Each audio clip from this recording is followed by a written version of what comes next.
Hi everyone, if you're new here, my name is Fawn. It's that time of the year again. I just got a year-in review of my embarrassing music taste from Spotify's Wrapped, which tracks everything that I listened to this year. But what if I want a year-in review of my life outside of these apps? Today, I want to share with you how to conduct your own personal year-in review. It's a 3-step process that takes less than 30 minutes. Not only is it a great way to reflect and celebrate the year that's passing, but also a great way to give you more intentionality and control of your life as you start a new year. If you've had a performance review at work, it likely included a list of your accomplishments and improvement areas. Your personal review is similar, but in this case, you're not trying to impress anyone or get a promotion. You're just having a conversation with yourself about how your year went. Psychologist John Dewey said it well, we do not learn from experience. We learn from reflecting on experience. I started doing a personal annual review about 5 years ago. This was a very challenging year for me. I first thought doing a review would be a waste of time. It would remind me of what a terrible year it was. But to my surprise, it was very useful to actually write down my problems and plan out how I can tackle them in the new year. Just the act of writing it down was a really helpful and comforting act to me. It also made me realize a lot of small but good things that happened to me that year, which made me feel grateful during a challenging time.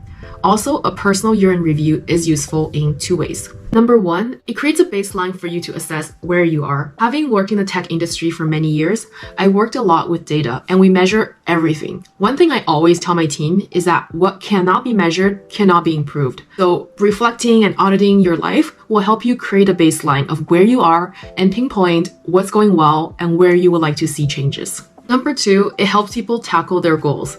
A scientific study conducted by the Wharton School at the University of Pennsylvania states that people are better at tackling their goals when they start on so-called temporal landmarks. For example, start of the new year, beginning of the month, or week.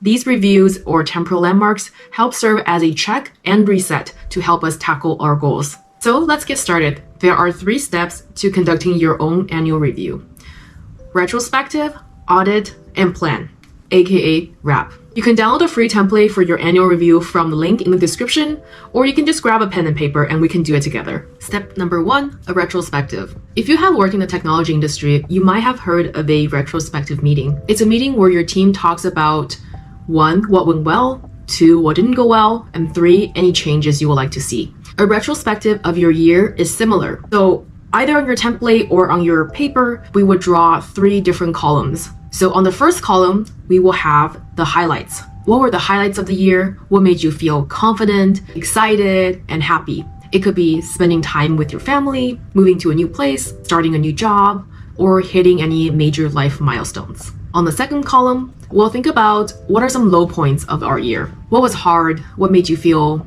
hurt, angry, or sad? It could be struggling with mental health, challenges in relationships, being laid off during a recession. And on the third column, we'll have learnings. What did you learn this year? What do you now know about yourself, other people, and the world at large? What did you do well and want to keep doing? What would you like to change and start doing?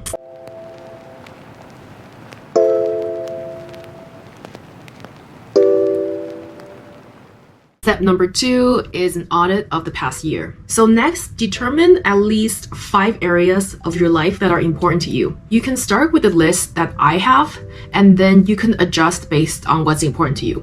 For example, the list I have is 8 areas of your life. Basically, these are the 8 areas that I think are important to me.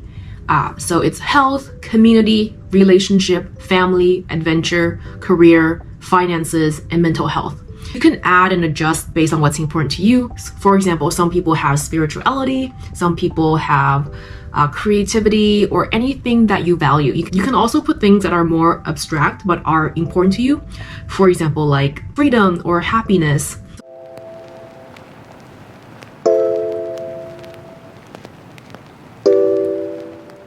So now I have my major areas of life that are important to me.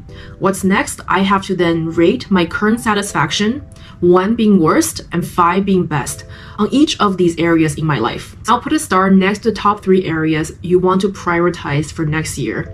and write down how much you would like to see your satisfaction increase, decrease, or stay the same. Step 3, goals for the new year. List all the goals you want to accomplish, contribute, and become this year. For this step, you can go nuts. Brainstorm as many things as you can.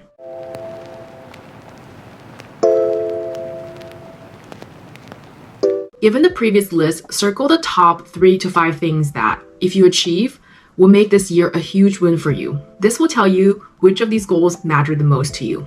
Okay, that's it. That's basically a very quick way to do a year in review for yourself. I hope this exercise can help bring some clarity to your year and also some clarity to your priorities for the next year. Remember, you can do a review at any cadence, monthly or weekly. It doesn't have to be once a year. If you would like more frameworks and exercises on how to stick and realize your goals, please let me know. I'd be happy to share. Bye!